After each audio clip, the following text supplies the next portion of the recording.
and welcome back to another one of these Thanksgiving special reviews. So this one, kind of goes hand in hand with the last one because the show started on Nickelodeon, although this particular episode was when it moved to Disney, which should probably tell everybody already what show I'm talking about, and it is Doug, which, the fact that this came from the Disney years, it's a blessing and a curse, because since it's in the Disney years, it means it's on Disney Plus.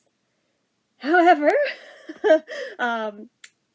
I grew up with the Nickelodeon version, and I remember when it switched to Disney, and when it started being shown on the, what was it, the ABC One Saturday Morning thing for the Saturday morning cartoons, and just how different it was from the Nickelodeon version. Even the theme song was different, like, everything about it, I remember just being so damn salty every time it was on, because I just wanted it to be the Nickelodeon version, and just was not about this Disney reboot. I just was not feeling it one bit. It is amazing this many years later, literally decades later, the second I heard that theme song of the Disney version, when I booted this up, I still kinda had a knee-jerk response of, oh fuck this,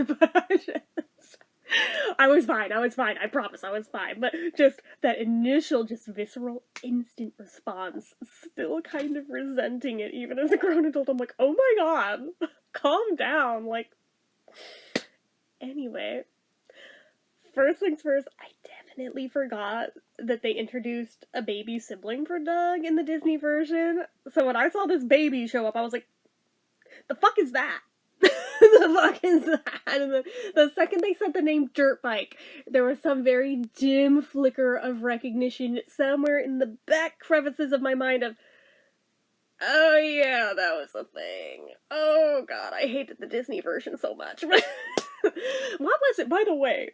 What was it with 90s cartoons feeling the need, in the later seasons, after the show had already jumped the shark, to suddenly introduce a baby and give it a really stupid name? This is like the King of the Hill thing with Luann's baby being named Lasagna. Do we remember that? This gives me vibes of lasagna. Anyway, this has nothing to do with anything other than the second that I heard that name, I was like, ah, fuck. Anyway, so, goodness, so the general plot premise of this one is it is Thanksgiving, once again, in Bluffington, and Doug's planning his Thanksgiving get-together at his house. He invites Patty Mayonnaise and her dad to come celebrate with them, since it's just the two of them, and apparently that's tradition for them to invite them. And they're shopping for the dinner and everything, but, you know, they were sent out on an errand. I guess they're high schoolers by this point or something, so they're old enough to do that. But, anyway, they run into BB. Oh, I forgot how much I hate BB, but anyway, and she just, like, they're looking for beetberry sauce, because fuck cranberry sauce, it's beetberry sauce there, and it's in cans, of course, and she's like, why are you buying cat food? This isn't cat food. People food does not come in cans. Oh, shut up, BB. Regardless, she gets what she was sent to go get, and she goes to check out, but she, like, cuts in line in front of everybody, and, do you know who I am? I'm Mayor Bluff's daughter, basically. Yeah, she pulls that card. And basically, because her dad is so freaking hated, yeah, an angry mob is after her in, like, 2 damn seconds. It's very dramatic, actually. I was like, damn, like, I knew that she was a hateable character. I kind of forgot about the dad being one, though. I was like, oh my god, this escalated so fast. So fast. Anyway, so she's crying to Daddy about her life drama, blah blah blah, and he decides he needs to come up with some kind of campaign to, like, restore his image with the people of Bluffington, so that he will be popular again, as if he ever was. So he has his people doing, like, research, panel testing with different things, like showing speeches he's done, and, like, checking out how the people respond to it. Of course, they're all laughing their asses off. They show photos of him, like, holding a puppy, and somebody responds with, "Oh my god, I just know that Batman's going to hurt that puppy!" It's like, oh, holy shit. for Disney, one of these episodes, oh my god. They went there. Damn. Anyway, so they decide, alright, what would be a perfect way to make him seem more personable and down to earth? I know, we'll film a Thanksgiving special and air it with him just eating with a normal, average family, sitting down with them to Thanksgiving dinner and showing he's not a bad guy. So they're using their own market research to figure out who would be the most perfect average family to do this with. And of course, I think it was like the Chomskys, because it's like a family with a mom, a dad, 2.5 children, like the white picket fence, blah blah blah blah blah. It sounds like it's Doug's family, but it's the Chomskys, who he just foreclosed on their house. So okay, who's next? Apparently it's gonna be Doug's family. Cool, cool. Doug was expecting this magical, perfect Thanksgiving. It just got overthrown overnight. Mr. Bluffington sends his minions, basically, to Doug's house to inform them that they've won. Because, yeah. And they have, like, people on stilts and Thanksgiving costumes and, like, streamers and confetti and, like, the whole 9 yards to tell them that they've been chosen for this whole special, blah, blah, blah, blah, blah. And we're gonna bring in caterers, and of course, that's all the mom needs to hear. You mean I don't have to cook? Perfect, let them in. But, yeah, it gets out of hand so fast. Like, they literally want to raise the height of the ceilings, which, because it's cartoon logic, just rip the top floor of the house off and raise it, because that's how that works, right? But, just leave it dangling from a crane, it's cool, it's cool. And apparently they don't fix it after either.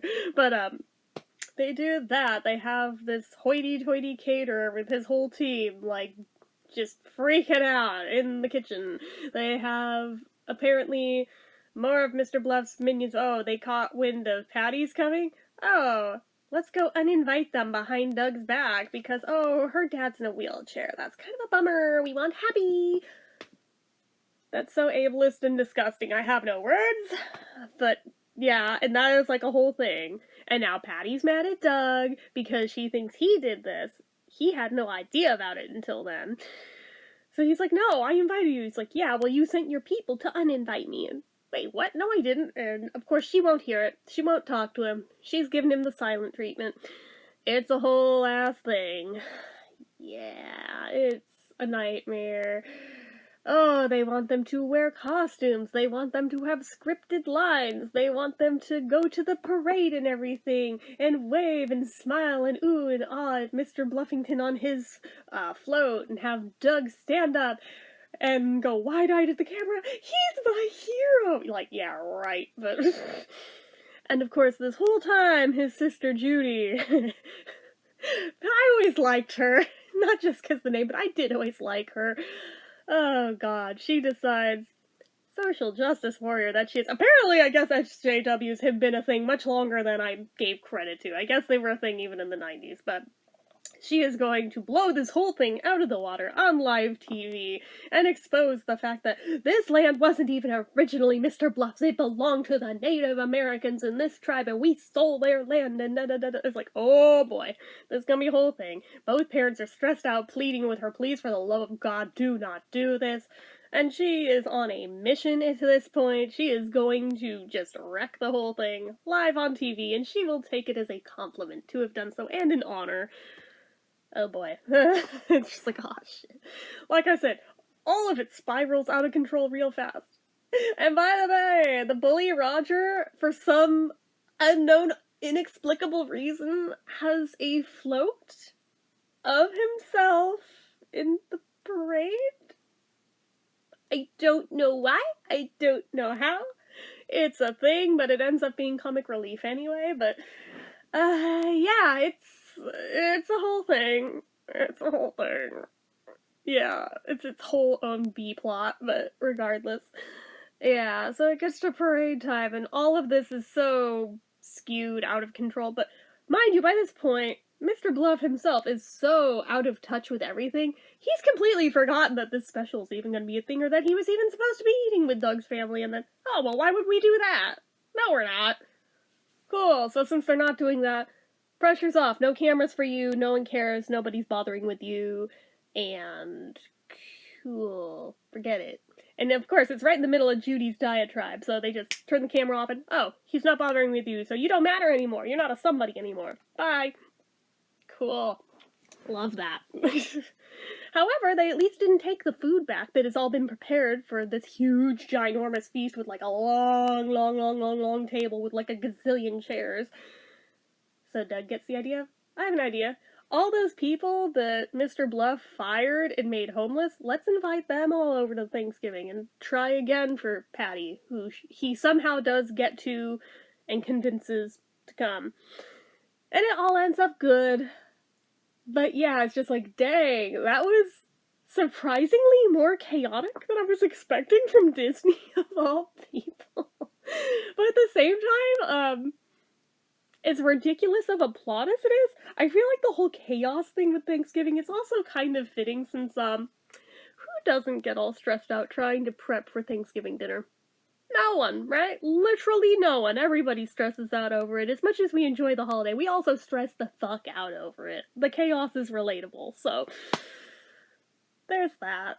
But it all turns out fine in the end and gives warm fuzzies and the whole 9 yards. It's Doug. Of course it ends with warm fuzzies. That's kind of Doug's thing. I don't know. I thought it was okay.